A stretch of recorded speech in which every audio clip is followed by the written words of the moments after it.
अस्सलाम वालेकुम। Welcome back नाजरीन। नाजरीन, आज हम बात करेंगे कारसाज हादसे के हवाले से, क्योंकि जब ये वाक़या हुआ था तब भी हमने अपने नाजरीन को वाक़े और सूरत हाल और इनिशियल जो मामला था उस पर भी अपडेट किया था। इन्वेस्टिगेशन किस तरह का आगाज़ हुआ है उसके ऊपर भी बात की थी। अब मामला कहाँ तक पहुँचा है, कुछ अहम डेवलपमेंट जो है वो सामने आई हैं, उसके ऊपर बात करेंगे। इस वक्त मेरे पास स्टूडियो में मौजूद हैं हमारे क्राइम रिपोर्टर ताहिर अब्बासी और साथ साथ एडवोकेट फ़हद बलोच और सोशल एक्टिविस्ट। इन्होंने भी अपनी टीम और लोगों के साथ सिविल सोसाइटी ने भी एहतजाज किया, शम्माएं जो है रोशन की गई और मामले को जो है वो इसके ऊपर अब आवाज़ बनती दिख रही है। मुख्तलिफ लोग हैं जो इस वक्त इस वाक़े को सुनने और देखने के बाद ख़ासा परेशान और गम गुस्से का इजहार कर रहे हैं, चाहे सोशल मीडिया हो चाहे मीडिया हो। उन तमाम प्लेटफॉर्म्स पे इसके ऊपर बात की जा रही है। सियासी हलकों में भी इस हवाले से अहम बात हो रही है। साथ साथ हमारे साथ टेलीफोन लाइन पे होंगे उज़ैर गौरी साहब, साबिक जज हैं और जो मुतासरा फैमिली है उनके वकील हैं बैरिस्टर उज़ैर गौरी साहब। हम तमाम मेहमानों का शुक्रिया अदा करते हैं। ताहिर अब्बासी साहब, सबसे पहले आगाज़ आपकी तरफ करना चाहूँगा। मेडिकल रिपोर्ट्स के ऊपर हमेशा एक मामला रहता है कि जी इन्वेस्टिगेशन के जो पूरा का पूरा इन्हिसार होता है वो इन मेडिकल रिपोर्ट्स के ऊपर होता है। इस पर्टिकुलर केस में ताख़ीर देखी गई, ये अमूमी तौर पे ताख़ीर होती है और साथ साथ अब कुछ बात आ रही है कि जी वो नशा की जो है वो मामले की तस्दीक हो गई है। इसमें कितनी सदाकत है, इस हवाले से हम चाहेंगे कि नाजरीन आपकी गुफ्तगू से जो है प्रोग्राम का आगाज़ किया जाए। शुक्रिया अली रज़ा साहब। कराची में इस तरीके के वाक़यात होते रहे हैं।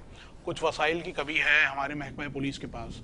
19 अगस्त की दोपहर ये एक वाक़या रिपोर्ट हुआ था कराची से। एक कार हादसे में माँ बाप बेटी समेत 2 अफराद जाँ बहक हुए थे, जबकि 4 ज़ख्मी थे। इसका कत्ल का मुकदमा जो है वो बहादुराबाद पुलिस ने दर्ज किया था। उसके बाद से ये वक़ुआ सोशल मीडिया पर एक आग की तरह फैला हुआ ट्रेंड बना हुआ था। नज़रें जब आवाम की इस मामले पर लगी तो फिर जो तफ्तीशकार थे, कानूनदान थे और जो दीगर इस केस से जुड़े लोग थे, उन्होंने भी इसमें शफाफियत बरकरार रखने के लिए बहुत हद तक कोशिश की है। अल्हम्दुलिल्लाह इसकी जो रिपोर्ट है वो आज पुलिस को पूरे 9 दिन बाद मिल गई है। और ये जो ताख़ीर की वजह थी, जामिया कराची की जो लैब है और जो सिंध पुलिस की लैब है, वो दोनों ही इसमें ताख़ीर का शिकार रही हैं। बाज़ाब्ता तौर पर इस रिपोर्ट पे जो बावसूफ़ ज़राए हैं वो तस्दीक कर रहे हैं कि जो नताशा दानिश है वो उनके जो यूरेन के नमूने थे उसके ज़रिए जो है वो नशा और अद्वियात की शवाहिद मिले हैं। ताहम जो खून के नमूने हैं वो इसकी तस्दीक नहीं करते हैं। अब एक नया मसला है ये, लेकिन पुलिस इसमें मुशावरत कर रही है।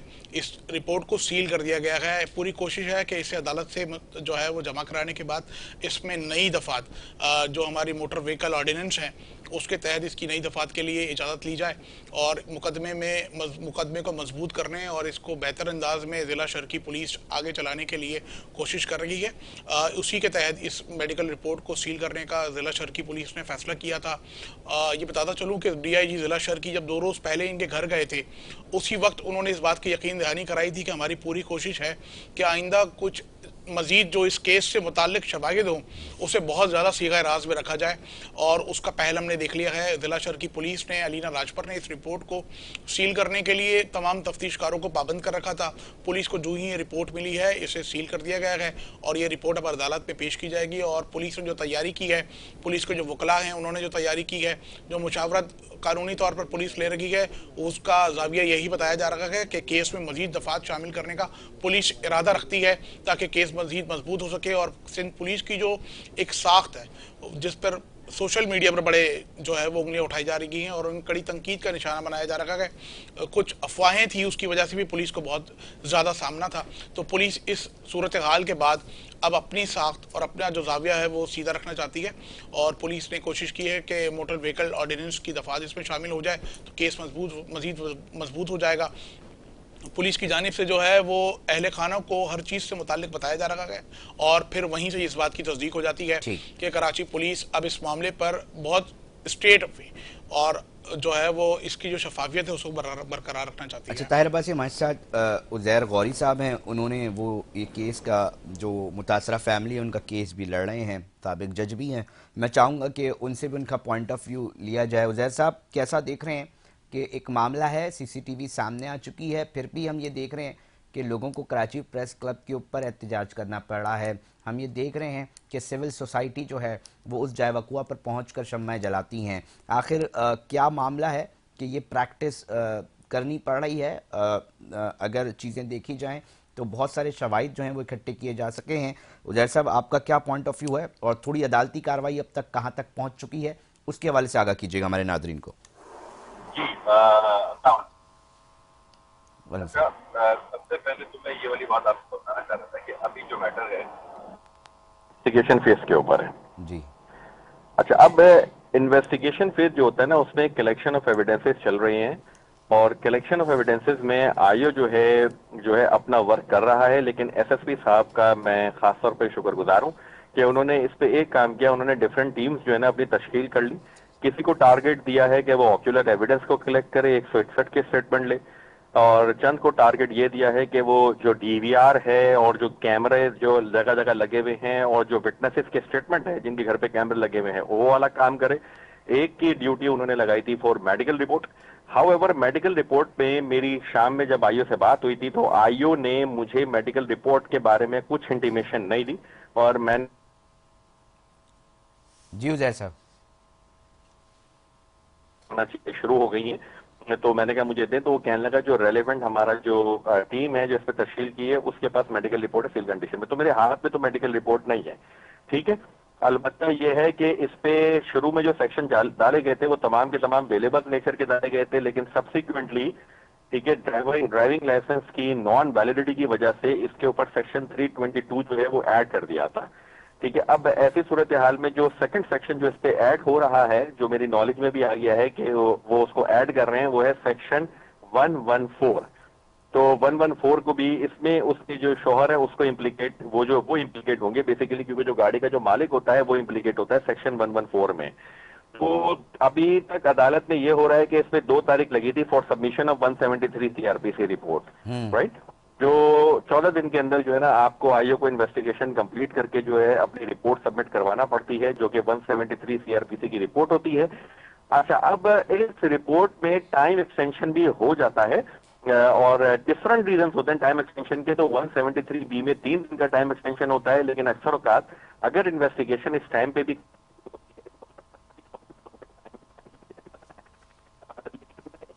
अप्रिशिएट करना चाहूंगा कि ये जितना भी हमारे मीडिया और ये लोगों का जो साथ हुआ है, इसी वजह से बिल्कुल अभी तक ये रिफ्लेक्शन आ रही है कि इन्वेस्टिगेशन अब सही तरीके से चल रही है। जो कि मुझे शुरू में लग रहा था कि इन्वेस्टिगेटिंग ऑफिसर्स की तरफ से चंद लैक्यूनाज आ रहे थे, वो मैंने बाकायदा बैठ के पूरा गाइड भी किया था इन लोगों को सुप्रीम कोर्ट की जजमेंट की वो क्या लाइन थे के अंदर। उजैर साहब, हम तो जानना अब चाहेंगे वो क्या आप समझ रहे थे कि वो लैकिंग आ रही है? हाँ, मैं ये बताता हूँ आपको। देखें, इसमें हुआ ये था कि जब 173 सीआरपीसी की सॉरी जब इन्होंने रिमांड पेश किया था, रिमांड पेश करने के बाद जब मैं इनके पास गया, मैंने बोला क्या आपने जो सीसीटीवी फुटेजेस जितने भी लिए हैं, ठीक है, तो उसकी आपने रिक्वायरमेंट पूरी करी? देखें, कोर्ट के अंदर वीडियो एविडेंस आर्टिकल 164 कानून शहादत में एक्सेप्टेबल होता है चैप्टर 10 में, राइट। ठीक है। लेकिन वहां पर जब मैंने इनसे पूछी कि रिक्वायरमेंट जो है, रिक्वायरमेंट इसमें डीवीआर होता है कि डीवीआर सबसे पहले आपको कस्टडी में लेना पड़ता है। इसके अलावा आपके जो मौके पे जिनके घर पे कैमराज लगे हैं उसके 161 सीआरपीसी के स्टेटमेंट लेना पड़ते हैं, तो वो भी नहीं लिए थे, ना डीवीआर को कलेक्ट किया था। फिर मैंने इनसे ये वाली बात बोली, मैंने कहा आपने फॉरेंसिक पर भेज दिए वीडियो, तो इन्होंने फॉरेंसिक पे भी उस वक्त तक नहीं भेजी थी, तो मुझे वो लाक्यूनात नजर आए। इसके अलावा मैंने मेडिकल रिपोर्ट के बारे में पूछा, मैंने कहा मेडिकल रिपोर्ट जो आना चाहिए वो विद इन 24 to 72 आवर्स के अंदर मेडिकल रिपोर्ट आपके हाथ में होना चाहिए थी, जो ड्रग टेस्ट है। तो इन्होंने कहा नहीं भाई, मेडिकल रिपोर्ट अभी तक नहीं आई है। वो बात की इन्होंने मुझे सही तरह नहीं बताई, ठीक है। फिर मैंने बोला, मैंने कहा कि मौके से जो इंडिपेंडेंट विटनेसेस हैं वो आपने लिए, क्योंकि मैं वहां पर एक हमारे हाई कोर्ट के वकील हैं शोहेब साहब, उनको मैं अपने साथ लेके गया था। वो मौके के विटनेस भी है, उनकी वीडियो भी है, उनका मैंने 161 का स्टेटमेंट वहां पर बैठ के खुद अपनी आंखों के सामने रिकॉर्ड करवाया। तो इन्होंने मुझे ये वाली बात बोली कि हमने ऑक्यूलर एविडेंस भी कलेक्ट नहीं किए। इस चीज पे मैंने शदीद अपनी नाराजगी का इजहार किया था और ये बात मैं एसएसपी साहिबा तक लेके चला गया था। एसएसपी साहिबा का मैं शुक्रगुजार हूं कि उन्होंने फौरन ही टीम में तश्कील करके जो है ना फौरन इस मैटर को टेकअप करके एविडेंसेस को कलेक्ट करना शुरू कर दिया। उजैर भाई साहब, थोड़ा सा हम इस हवाले से भी जानना चाहेंगे कि मेडिकल रिपोर्ट के अंदर अमूमी तौर पे आप मुख्तलिफ केसेस भी साबिक जज भी हैं, तो हम इस हवाले से कि इतनी ताख़ीर होती है क्योंकि कुछ जगहों पे ये बात कही जाती है ना कि अगर आप इंसाफ को इतना ताखीर से फराहम करेंगे तो फिर इंसाफ के ऊपर भी खुद सवाल उठता है। तो इस हवाले से क्या चीज़ें देख रहे हैं, क्योंकि एक चीज़ है अगर आ गई है मंजर पर, उसको निकाल दिया गया है, तो फिर क्यों बताया नहीं जा रहा, क्यों सामने नहीं रखी जा रही इसके पीछे, क्योंकि बहुत सारे लोगों के जहनों में ये सवाल उठ रहा है कि आया क्या है। मैं चाहूँगा कि आप ही से उसका जो है वो जवाब ले सकूँ। देखिए, मैं अगर आपको कानूनी नजरिए से बताऊं ना, तो हमारा कानून का एक सेक्शन है 172, ठीक है, सीआरपीसी, वो ये वाली बात बोलता है कि सडन रिकॉर्ड जो है ना वो लोगों को डिस्क्लोज नहीं किए जाते हैं। बिल्कुल। लेकिन मेडिकल रिपोर्ट उसके एम्बिट में नहीं आती है। बहुत सारे रिकॉर्ड होते हैं, डायरीज होती हैं, वो उसको छुपा सकते हैं, जिम्मीज होती हैं, वो उसको हाइड कर सकते हैं, ठीक है, उसको उसकी सर्टिफाइड भी आप अप्लाई नहीं कर सकते, लेकिन मेडिकल रिपोर्ट उसके जुमरे में नहीं आती है। लेकिन अभी आप देखें, ये जस्टिस डिलेड जस्टिस डिनाइड वाला अभी सिनेरियो आया नहीं है, क्योंकि मैटर अभी इन्वेस्टिगेशन फेस के ऊपर है और 2 तारीख इस पे लगी है।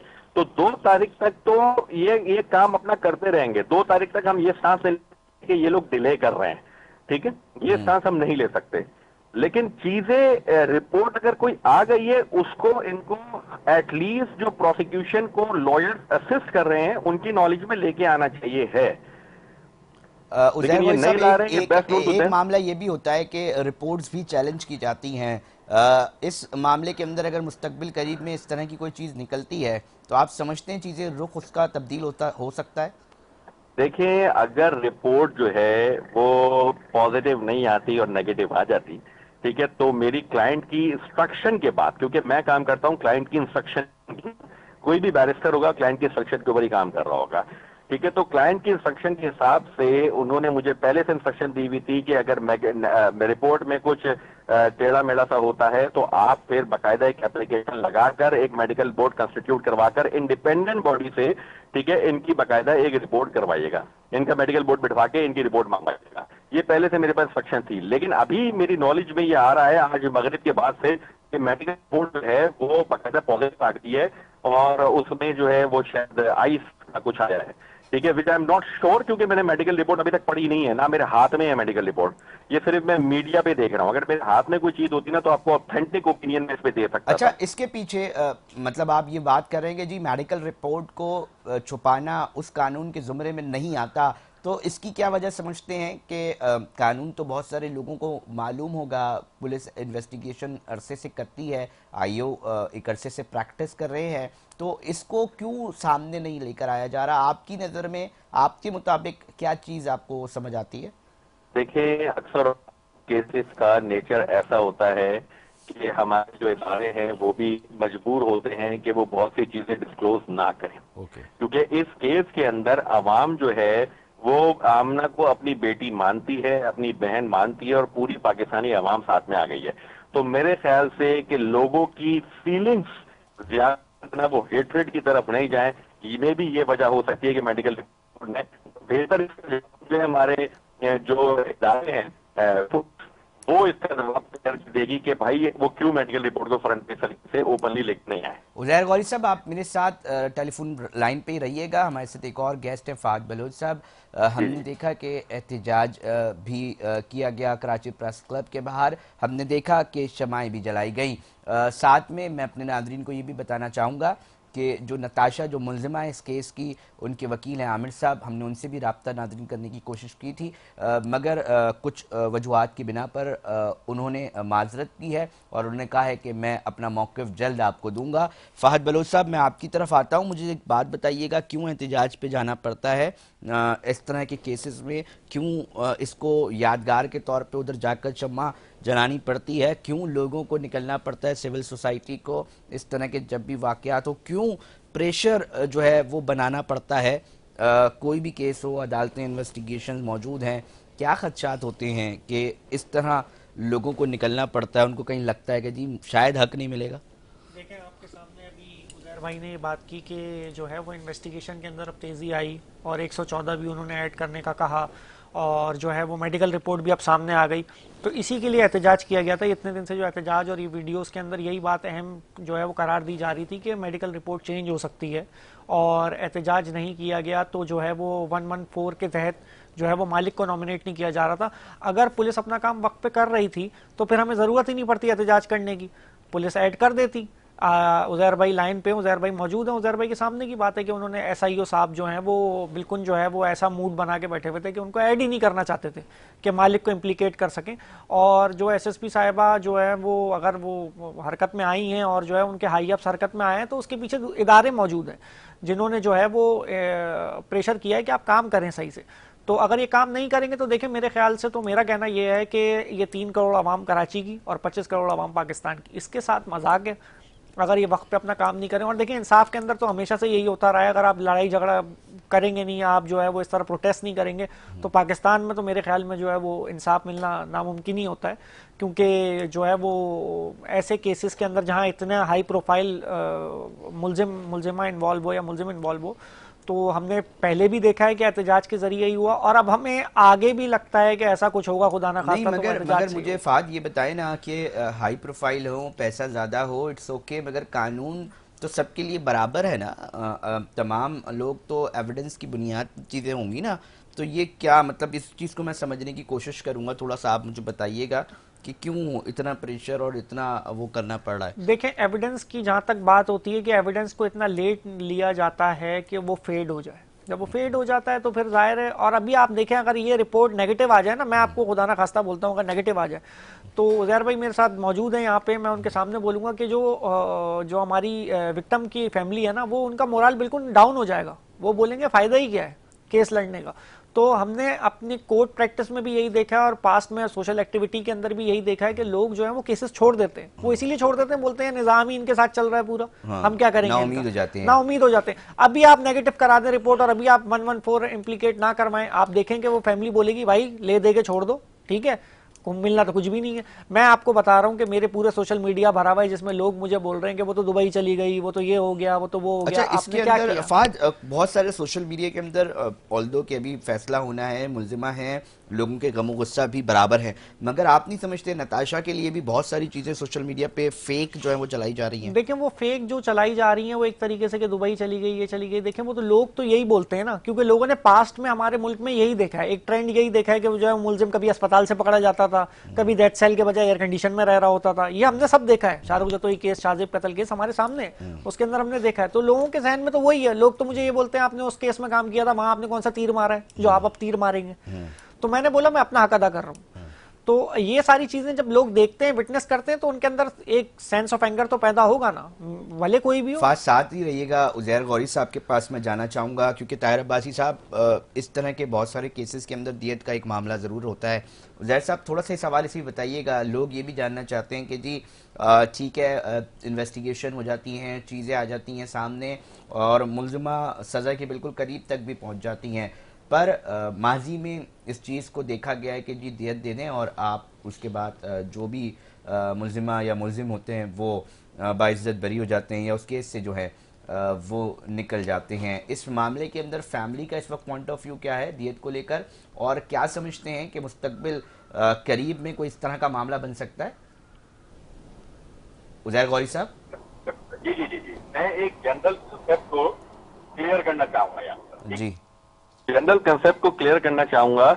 दियत इज अ पनिशमेंट, ठीक है, ठीक है, दियत एक पनिशमेंट ही है, ठीक है। जो अवाम जो है हमारे भाई जो ये समझ रहे हैं कि दियत पनिशमेंट नहीं है, तो पनिशमेंट की डेफिनेशन के अंदर दियत भी आती है और यहां तक कि सेक्शन 322 पाकिस्तान पिनल कोड जो है उसकी सजा सिर्फ और सिर्फ दियत है, ठीक है। ओके। तो ये देखें, हमारा मजहब, हमारा इस्लाम, हमारा जो है वो हमें इजाजत भी देता है कि अगर पार्टीज को ये वाली बात सही लगती है कि वो दियत ले लें, तो ये तो हमारा वो है ना कि सबसे पहले तो फिर आप उसको वो सजा दें, जैसे अगर किसास के बदले किसास होता है, फिर उसके बाद जो है ये होता है कि आप उसको ताजीर के तहत सजा देते हैं और सबसे बेहतर वो है जो माफ कर देता है, ठीक है। उसमें अब ताजीर के तहत जो सजा है वो दियत भी है, तो 322 में तो दियत सजा है। तो ये ना समझें कि दियत ले लेना ये सजा के जुमरे में नहीं आता, ये बिल्कुल सजा के जुमरे में भी आता है, लेकिन यहां पर और सेक्शन भी लगे हुए हैं। उन और सेक्शंस के अंदर जो है वो प्रिजन भी मौजूद है, बिल्कुल मौजूद है कि आप चाहें तो बंदे को जेल में भी भेज सकते हैं, ठीक है। तो ये अभी तक पार्टीज के हवाले से कोई मेरे पास ऐसी अपडेट नहीं है, क्योंकि मैं एज अ काउंसिल उनकी इंस्ट्रक्शन पे काम कर रहा होता हूं, तो अभी तक मेरे पास ऐसी कोई इतला नहीं है दियत की। ठीक है, तो क्योंकि पार्टीज ने भी अभी तक अपना स्टांस क्लियर रखा हुआ था, दियत के बारे में कोई ऐसी मेरे पास इतला नहीं है, ना पार्टीज ने बोला।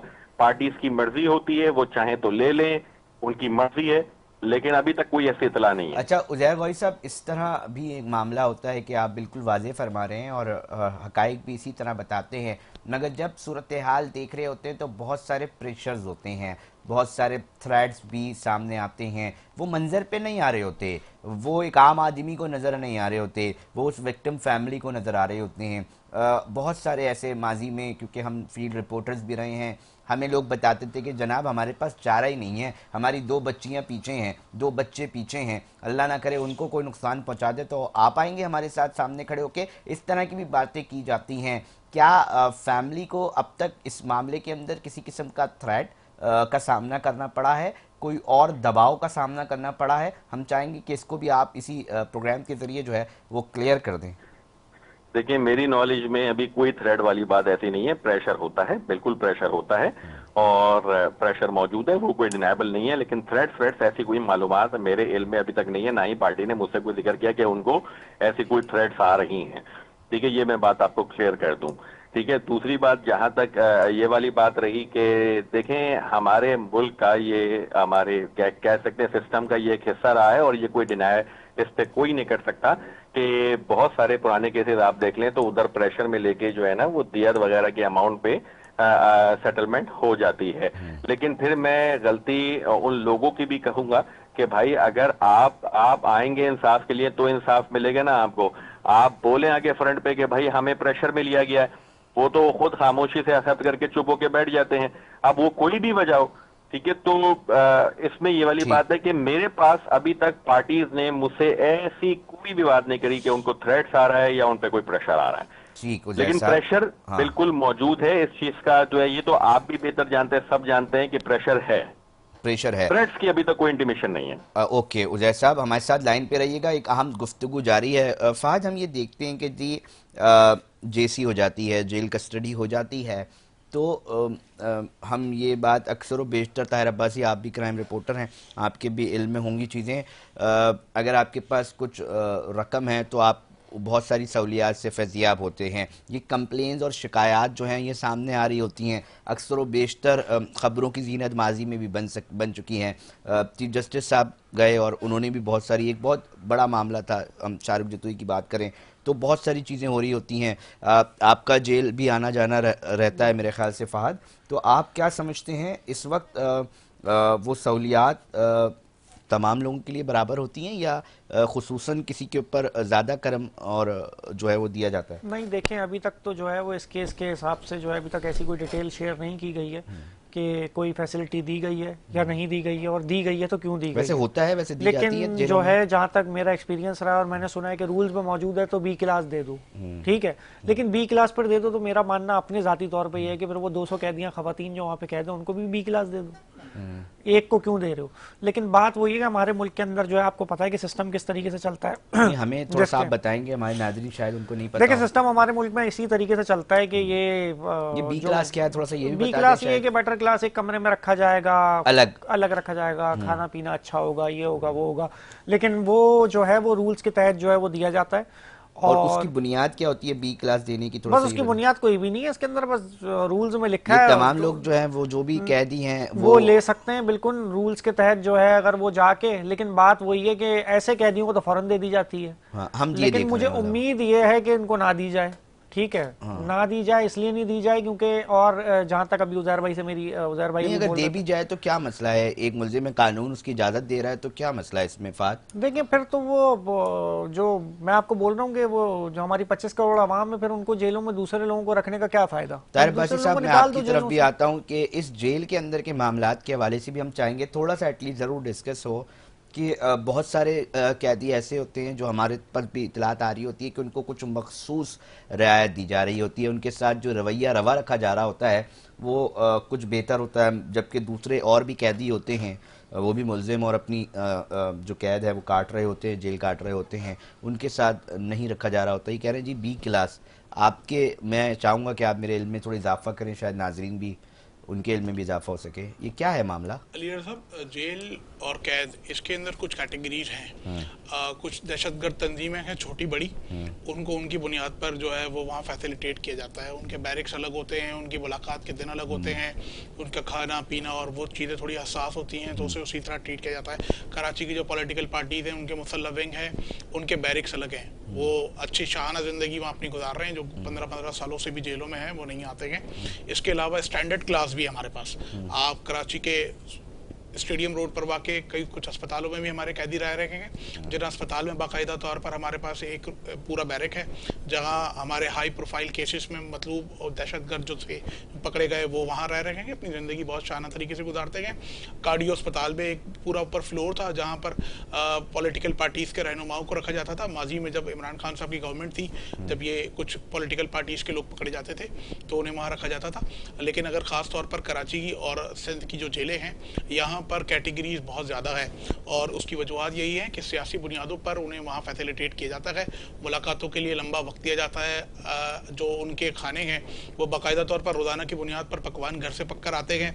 जो दहशतगर्द तंजीमें हैं वो जुम्मे के दिन शाहाना दिन गुजारती हैं जेलों में, उनकी फैमिलीज़ के साथ वहाँ पर पार्टीज होती हैं। ये इफेक्ट है और ये होता रहा है। मगर अस्पताल जाने के लिए भी बीमार होना लाजिम है ना ताहिर अब्बासी? सब कुछ अली रज़ा साहब मुमकिन है यहाँ पर, और ऐसे कुछ लोग हैं, ऐसे कुछ सदा याफ्ता मुल्ज़िमान हैं जिनसे मुतालिक बवसूख इत्तलात हैं कि वो मुसलसल जो है वो अस्पतालों में ज़िंदगी गुजार रहे हैं और शान अंदाज में गुजार रहे हैं। अच्छा, इसके कभी इम्कान है ताहिर अब्बासी साहब के कभी दिल चाह रहा हो घर में कोई मेहमान आए में मिलने चले जाएं, ऐसा है? इम्कान होते हैं वैसे? उसका लिए सब एक लंबा प्रोसीजर होता है, फिर उसके लिए वो जो है वो शेड्यूल तय होता है और वैसे होता है, वैसे होता है हो बिल्कुल। सकता है। आपके अगर घर में किसी मुल्ज़िम के घर इंतकाल हो जाए तो उसे कुछ रोज़ के लिए पुलिस कस्टडी में जेल इंतज़ामिया की ज़ेर इंतज़ाम जो है वो घर भेजा जाता है। होता है शादी की तकारीब में शिरकत के लिए भेजा जाता है। ये बहुत हाई प्रोफाइल मामले होते हैं, ये गरीब आदमी के लिए नहीं है कि मोटरसाइकिल चोरी में पकड़ा गया तो वो घर जा रहा है या मैयत में जा रहा है या वालिद की तस्वीर में जा रहा है। अपनी बहुत कैटेगरी इसके अंदर मेंटेन है। हाई प्रोफाइल लोगों को ये मुयस्सर है सिर्फ, ये कहना चाह रहे हैं नताशा वाला केस है ना, इसमें एक चीज़ अली रज़ा साहब इस कौम को बताना बहुत ज़रूरी है कि पहले दिन जिस वक्त नताशा पकड़ी गई थी जिना अस्पताल में, वकील साहब भी मौजूद थे, पुलिस भी मौजूद थी और लोग भी थे। बहुत मुत्तफ़िका तौर पर जो है वो उसे डिक्लेयर करार दिया गया था कि जी वो एक नफ्सियाती औरत है जी, ठीक है। सेकेंड डे और जो जना अस्पताल का जो नफ्सियाती वार्ड है उसने उस चीज़ को डिनाई किया और उसकी मेडिकल रिपोर्ट बहुत वाज़ेह तौर पर साफ है कि बेहतरीन दिमागी तवाज़ुन रखने वाली खातून है। जो आज जो बवसूख ज़राए जिस मेडिकल रिपोर्ट से मुताल्लिक़ हमें इत्तला देते हैं उस पर इस बात को भी वाज़ेह किया गया है कि उसकी यूरेन टेस्ट के नतीजे में कोई भी जो नफ्सियाती आर्जा है उसकी अद्वियात इस्तेमाल करने से मुताल्लिक़ कोई शवाहिद नहीं मिले हैं।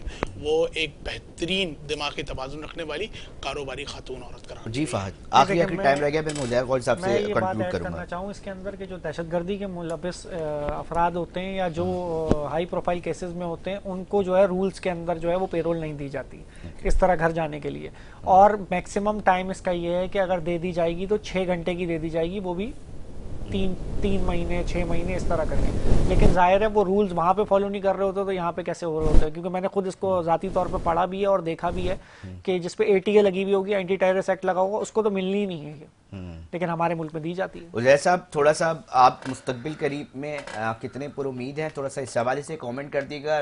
लास्ट मिनट्स हमारे पास रह गए हैं और साथ साथ जो जेल का निज़ाम है उसको किस तरह देखते हैं, हम चाहेंगे कि इसके ऊपर भी आपका एक आखिरी कॉमेंट ज़रूर आए। अच्छा देखें, इसके बारे में मैं ये वाली बात बोलना चाहूंगा कि जेल का निज़ाम नो डाउट बहुत ज़्यादा इम्प्रूवमेंट और रिफॉर्म्स मांग रहा है। लेकिन देखें, जब भी जैसे मैं अपने जुडिशल अफसर भी रहा हूं, मैंने भी B क्लास बहुत सी अलाउ करी है। तो B क्लास अलाउ करते वक्त ये है बेटर क्लास, तो बेटर क्लास अलाउ करते वक्त ठीक है, मैं ये वाली चीज देखता था कि बंदा इनकम टैक्स पेयर है या नहीं है, फर्स्ट क्लास सिटीजन है या नहीं है, हायर एजुकेशन, उसकी एजुकेशन का लेवल कैसा है, ठीक है। तो ये सारी चीजों को देखने के बाद फिर जाके जो है ना वो बेटर क्लास जो है ना हम अलाउ किया करते थे। लेकिन जेल का निजाम किसी से छुपा हुआ नहीं है, ये रिफॉर्म्स मांगता है, रिफॉर्म्स करना चाहिए है। और कोई भी बंदे को बेटर क्लास देने से पहले उसकी प्रीवियस कॉन्विक्शन भी देखी जाती है कि वो प्रीवियस उसके ऊपर कॉन्विक्शन है या नहीं है, हिस्ट्री शीटर है या नहीं है, ठीक है, माशरे में उसका कैसा नाम है, उसका सोसाइटी में क्या वर्क है, ये सारी चीजों को कंसिडर करने के बाद उसको बेटर क्लास दी जाती है। ऑफेंस के फर्स्ट ऑफेंस में किसी ने भी अगर पहला कोई ऑफेंस कंसिडर किया है, कोई ऑफेंस पहला किया है, ठीक है, तो उस ऑफेंस में आप उसका प्रोपेंसिटी या उसकी आप ये कह लें कि प्रोपेंसिटी आप उसको प्रोपेंसिटी प्रिंसिपल आप उस पर लगाते नहीं है कि ये मल्टीपल ऑफेंसेस ये वाले करेगा, ठीक है। तो उसकी एजुकेशन मैटर्स बहुत ज्यादा करती है। एजुकेशन अगर हाईली एजुकेटेड बंदा है ना तो उसको वैसे ही वो प्रीफर कर देते हैं कि इसको बी क्लास में रखा जाए।